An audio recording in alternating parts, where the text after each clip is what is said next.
విఘ్నేశ్వరుని యొక్క అవతారములు, విఘ్నేశ్వరుని యొక్క రూపములు అనేకమున్నాయి. ఇన్ని రూపములు ఉన్నప్పటికీ కూడా వరసిద్ధి వినాయక ఏ వ్రతం చేస్తున్నాము అంటే వరసిద్ధి వినాయక వ్రతం చేస్తున్నాము అంటాం.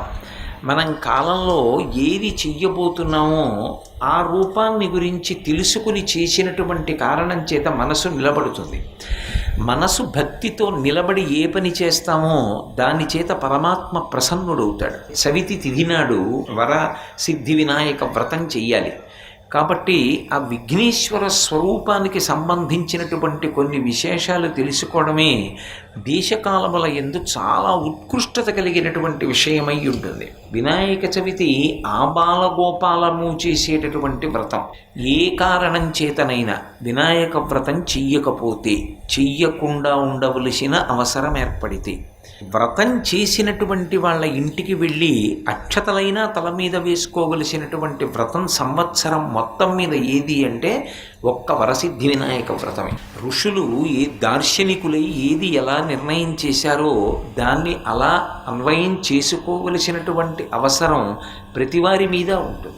కాబట్టి వరసిద్ధి వినాయక వ్రతాన్ని భాద్రపద మాసంలో అందరం చేస్తాం.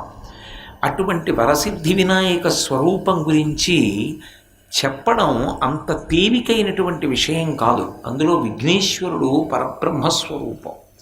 ఆయన ఎప్పుడూ ఉన్నవాడే అవతారములుగా వస్తూ ఉంటాడు. అజాయమానో బహుధా విజాయతే అంటుంది వేదం.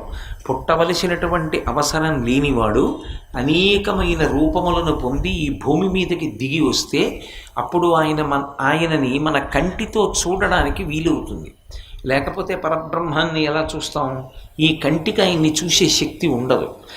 విఘ్నేశ్వరుడు కూడా అన్ని వేళలా ఉన్నవాడే. ఆయన ఒకనాడు ఉండి ఒకనాడు లేనివాడు కాడు. అన్ని వేళలా ఉన్నవాడే. అన్ని వేళలా ఉన్నటువంటి వాడు, కాలాతీతుడైనటువంటి వాడు ఎవరున్నాడు? అందుకే కవింక వీణాం అంటారు. కవింక వీణాం అంటే సృష్టికర్తలకు సృష్టికర్త. అంతటి మహానుభావుడు అనేక అవతారాలతో కిందకు వచ్చాడు. సర్వం శ్రీ ఉమామహేశ్వర పరబ్రహ్మార్పణమస్తు. స్వస్తి.